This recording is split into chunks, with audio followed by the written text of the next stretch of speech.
आज आपण आलेलो आहेत आशाताईंच्या घरामध्ये. आशाताई सांगणार आहेत आज त्यांच्या घरामध्ये आपल्याला काय म्हणतात गुप्तधन. गुप्तधन त्यांच्या घरामध्ये आहे. त्यांना असं वाटतंय आपण त्यांच्या जे काय बोलतात खरं बोलतायत ते सांगणार आहेत त्या. बरं, कसं काय कळालं तुमच्या घरात की गुप्तधन आहे म्हणून? ते काय ना, लहानपणापासून मला स्वप्न येते. काय स्वप्न येतात? म्हणजे असं देवीच्या मंदिरापासून एक देवी दिसते, तिथून सगळे कोणती देवी दिसते? लक्ष्मी आई दिसते. हा. आणि ती कधी मला पाण्यामध्ये टाकते, कधी समुद्रात नेते. आणि तिच्या मंदिरापासून पुऱ्या चिल्लर पैशाची लाईन लागते माझ्या घरापर्यंत. हा. तर मी रात्रीचं एक गोणी घेते, हा. ते पैसे वेचीत वेचीत चालते. हा. तर दिवस निघूस तर तो गोणी काही भरत नाही. असं पहिल्यापासून होत होतं. हा.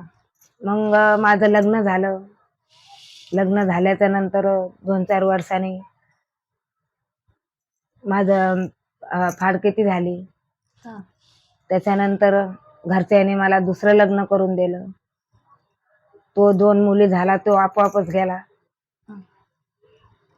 परत मी 1-1 रुपया जमा करून एक आईचं घर घेतलं आपल्या बहिणीचं 30,000मध्ये. हा. तर जशी त्या घरात आले तेव्हापासून मी दरवाज्यात झोपले तर सकाळी उठायचे तर पाठीमागं राहायचे. तर मी विचारच करायचे का मी इकडं म्हणजे दरवाजा समोर झोपलात? हा. तर सकाळी उठले झोपेतून तर मी पाठीमागं राहायचे. म्हणजे लगे एकदम कोपऱ्यात घराच्या पाठीमागे? हा, घराच्या पाठी नाही, एकदम आतमध्ये. म्हणजे असं तर मी विचार करायचे की मी रस्त्यात झोपले होते दरवाज्यात हवा लागासाठी, एवढं पाठीमागं कसं काय आले. तर मी असं काही मनावरच नाही घेतलं, माझ्या डोक्यातच नाही आलं तसं काही. आणि मग त्याच्यानंतर एक डावाच म्हणतात ना याला, डाव्या हाताला एक कोपरा आहे. त्या कोपऱ्यामध्ये असा भयंकर साप दिसतो मला. लय मोठा साप आहे, त्याच्या डोक्यावर दिवा आहे.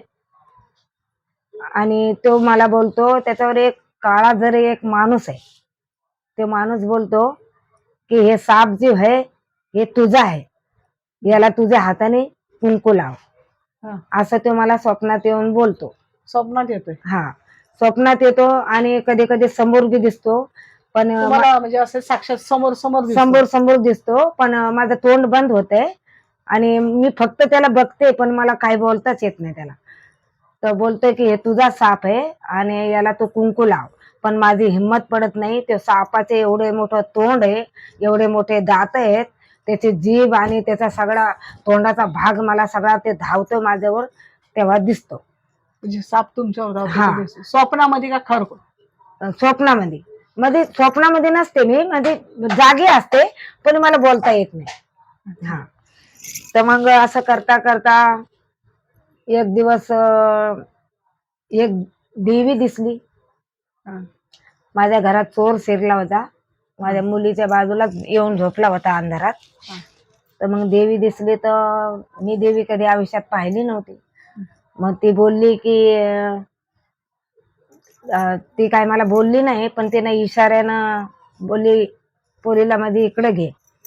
तर जेव्हा मी पोरगी घेतली ती बाई होती, पण तिच्या डोक्यावर टोप होता आणि तिचा कंबरपट्टा होता, तिच्या पायाला हाताला सगळं लाल लाल कलर होता आणि तिच्या कानात बी सापाचे कानातले होते. म्हणजे स्वप्नात येऊन? स्वप्नात नाही, समोर 12 वाजताच्या नंतर समोर. आधी घुंगराचा आवाज आला, छन छन छन, दरवाज्यातून आवाज आला. तर मी म्हणलं आवाज तर येतोय मला आणि मग दिसा ना का. तर मी तिच्या पाठीपाठी गेले तर मला नाही दिसले. बाहेर गेला? नाही, घरातून आले. म्हणजे दरवाजा उघडाच होता तर ते घरात आली. घरात आल्याच्या नंतर मी दरवाजापासून ऐकत होते, मी असे टीव्ही बघत होते, असेच पडले होते. पोरी माझ्या लहान लहान होत्या. तर म्हणले बाथरूम कडे चालली. म्हणजे ती माणूस येऊन झोपला होता तर तुमच्या मुली किती लहान? अगोदर तेव्हा 2-3 वर्ष, म्हणजे एक 12 महिन्याची होती, एक 2 वर्षाची होती. तर मी बोलले, मी उठले आणि म्हणलं माझ्या घरात घुंगराचा कसा आवाज येतोय. म्हणून मी पाठी गेले आणि पाठी गेल्याच्या नंतर ती गायब झाली आणि मी परत आथरुणावर येऊन झोपले. मग त्याच्यानंतर माझ्या ती समोर आली. समोर आल्याच्या नंतर तिची अशी बॉर्डरवाली हिरवी हिरवी अशी साडी होती आणि तिच्या हाताला इथं बाजूबंद होते ते पण सापाचे, कानातले पण सापाचे होते आणि डोक्यावर सापाची फणी होती आणि त्या फणीच्या आतमध्ये एक दिवा लागलेला होता. हा, आणि ती मी तिच्याकडे बघितलं तर मी काय केलं, तोंडावर असं झाकण घेतलं. मध्ये लाईट गेली होती, माझी लाईट कापली होती. तुम्हाला एवढं कसं दिसलं तर मग लाईट कापली म्हणून मी दिवा लावला. त्या दिव्याच्या उजेडाने मला ती थोडी 2 झलक तिची दिसली. दिसल्याच्या नंतर मी तोंडावर घेतलं. मी म्हटलं की ही कोण आहे, माणूस आहे का काय आहे, मला असं का मोर आले, काय दिसती, कोण आहे ही बाई. तर ती मला एकदम देवीच्या रूपात दिसली आणि तिनं माझ्याकडे बघितलं आणि मला असा इशारा केला, म्हणजे तिकडं पोरीला तुझ्या जवळ घे.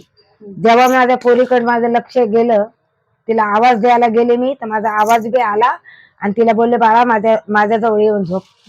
असे म्हणले. तर त्याच्यानंतर डबल तिच्याकडे बघायला गेले तर ती गायब झाली. परत घरातूनच गायब झाली माझ्या समोर. तर त्या जागेवर 1 महिना कमसे मी रडत होते की माझ्या देवीचे पावलं ह्या घरात पडले. कारण की मला तिनं संपूर्ण दर्शन दिलेले आहे. ती लक्ष्मी आहे की काळूआई आहे ते मला नाही माहित कोणची आहे, पण एवढं मला नक्की आहे की एवढं मला घडलंय. मी काही खोटं बोलत नाही. त्याच्यानंतर एक मागणारा आला. तो मागणारा बोलला की तुमच्या त्या कोपऱ्यामध्ये काहीतरी आहे. मग दुसऱ्या दिवशी माझ्या स्वप्नात आली. तर तिच्या डोक्यावर सापाची चुंबळ आहे आणि एक गंगा जमुना घागर आहे आणि मला म्हणते का ती घागर माझ्या डोक्यावर दे. पण तिच्या डोक्यावर ते सापाची चुंबळ आहे म्हणून मी तिला घाबरते. हा, आणि मी काय तिला म्हणते का बाई मी काय हात लावित नाही, मला लय भीती वाटते. हा, तर म्हणते मला एवढं उचलून दे. आणि मला 1 महिना एवढी भूक लागते आणि 1 महिना मी नुसती हवा, मला जास्त पसंत आहे, मला सारखी हवा आवडती. आणि त्याच्यानंतर ती देवी गेल्याच्या नंतर एक माणूस येतो. ते माणूस माझे पाय ओढतो, असे झोपले तर माझे हात ओढतो आणि माझं नाव घेतो आणि नाव घेतल्याच्या नंतर म्हणतो अगं तुझं मन लय साफ आहे, तुझं मन लय भोळे आहे आणि माझे लय श्रद्धा आहे तुझ्यावर, माझं लय प्रेम आहे तुझ्यावर आणि मी तुला काही करणार नाही, पण मला 2 पायाचं पाहिजे. 2 पायाचं म्हणजे माणूस. ते माणूस येतोय म्हणल्यावर कोण? ते माणूस कोण आहे ते मला नाही माहिती. एकदम काळा खाप माणूस आहे. मी त्याला लय पकडायची कोशिश करते, पण मी त्याला बोलते की हे घर मी विकत घेतलंय, मी काय फुकटची जागा नाही घेतली. मी तुला काढून देईन पण मी नाही जाणार, कारण की हे माझं स्वतःच घर आहे.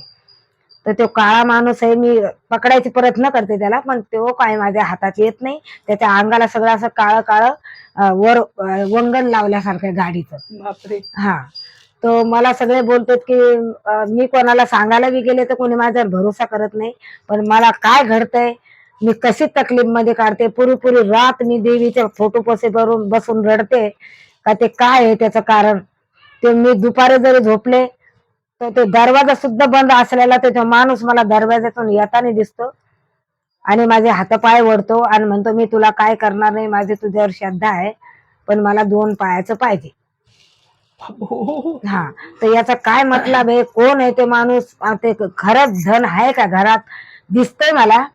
1दा-2दा दिसलेलं आहे. एक घागर आहे, त्याच्यात असे पिवळे असे बिस्किटासारखं आहे आणि काही चांदीचे सिक्के आहेत, काही सोन्याचे सिक्के आहेत आणि काही पैशाचे गड्डे आहेत. ते पण लाल नोट आहेत, हजारावाल्या पहिल्या जमान्यातल्या, अशा त्याच्यात दिसतात मला. पण ती घागर दिले मोठी आणि त्याच्यावर उलट झाकण आहे. हा, तर एवढं मला घडतंय दिसतंय, पण ते मला ते धनावून काय घेणं नाही. ते असाना का ते, पण मला फक्त सुख द्यावा. मला भूक लागत नाही. मी रातभर रडत असते, रातभर बसत असते. तर रडताना माझ्या डोळ्यातलं पाणी कधी बंद होत नाही, कधी कधी माझा सगळा पदर भिजतोय. सकाळी उठते मी, माझं डोकं दुखत नाही, माझे डोळे दुखत नाही, माझ्या डोळ्यामध्ये जळजळ होत नाही आणि माझ्या अंगामध्ये असे एक हवा येते, असं वाजत वाजत एक हवा सारखं येते आणि माझ्या पायातून माझ्या अंगामध्ये शिरते. शिरल्याच्या नंतर मी पुरी थंडीगार पडते आणि मला दिसतंय सगळं, समजतंय सगळं, पण माझी जबान बंद होती. आणि जेव्हा मी हनुमंताचा, मग एक बाई बोलती ती लेकरा बाळावाली, सोड तिला. तर मला बोलते की बेटा हनुमंताचं नाव घे. तर मग मी हनुमंताचं नाव घेते, तर ते आस्ते आस्ते माझ्या शरीरातून कमी कमी, माझं वजन कमी कमी होत चालतं त्याचं. जेव्हा ते बाजूला झाला तेव्हा मी उठून बसते आणि त्याच्यानंतर मग तोंड हात पाय धुते आणि पाणी बिनी पिते. जी रात्रीच होते का रात्रीच होते, रात्रीचं 12च्या नंतरच होते मला. तर सकाळी 4 वाजता 4ची नमाज ऐकली की त्याच्यानंतर ते आवाज बंद होते. मला डायरेक्ट ते माझा आशा घेऊन नाव आवाज देतोय. बापरे. हा, तर एवढं माझ्या संग घडतंय. कोणाला काय कळत असेल, कोणाला काय समजत असेल, याचा मतलब काय आहे, तो मला या फोनवर काहीतरी मला सांगा आणि काहीतरी बोला. याचा काय उद्देश करू, काय कारण करू, की मला घर सोडावं लागन की मला कुठं दुसरीकडे जावं लागन. कोणी म्हणतंय तुम्ही घर बी सोडलं तर ते तुमचा पिच्छा सोडणार नाही.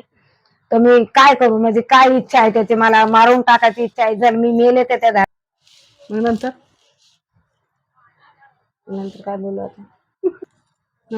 त्याच्यानंतर एक चमत्कार घडतो मला दुपारचा. माझं काम वगैरे झालं तर मी काम झाल्याच्या नंतर थोडा आराम करते, दरवाजा बंद करून झोपते जराशी. तर असा खिडकीतून एक साप येतो आणि ते साप माझ्या इथं असा घुसल्यासारखा होतो, दिसतो मला असा जाताना माझ्या मनामध्ये. आणि मनात जाऊन तो गायब होतो. तर हे काय याचा चमत्कार आहे, मी ना कोणाला सांगू शकत, कोणाला बोलू शकत, कोणी माझ्यावर भरोसा नाही करायचा. कारण की अशा गोष्टी सांगतायत तुम्ही की ते भरोसा करण्याच्या लायकीच नाहीये. कोणीच विश्वास नाही करायचा. पण मला काय घडतंय हे फक्त मला माहित आहे. आणि एक काम मी कोणाचं बी चांगलं करायला बघते तर ते माझ्या हाताने उलटच होत आहे. मी कोणाला जीव लावते तर ते माझा जीव घ्यायचा प्रयत्न करतात. मी कोणावर विश्वास करते ते माझा विश्वासघात करतात. तर याचा काय मतलब आहे, माझ्या राशीवर मी चांगलं करायला जाते तर उलट का होतंय.